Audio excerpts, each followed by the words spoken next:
On question number 7, we are looking at a parallelogram. Now, a parallelogram is a quadrilateral with opposite sides that are equal and parallel. So the 46s are equal and parallel, meaning they never cross, and they're the same measurement. And the 58s are parallel and equal. And then we have our height, which is 43. So to find the perimeter, we're going to have to add up all the sides. To find the area, we need to multiply the base times the height.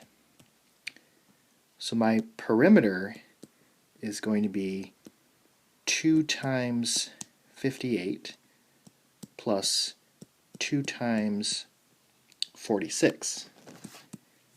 So 2 times 58, and we get 208. So 208 feet is the perimeter.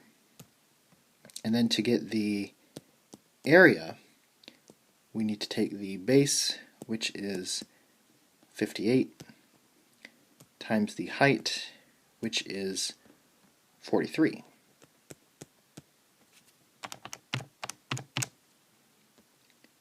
And we get 2,494 square feet.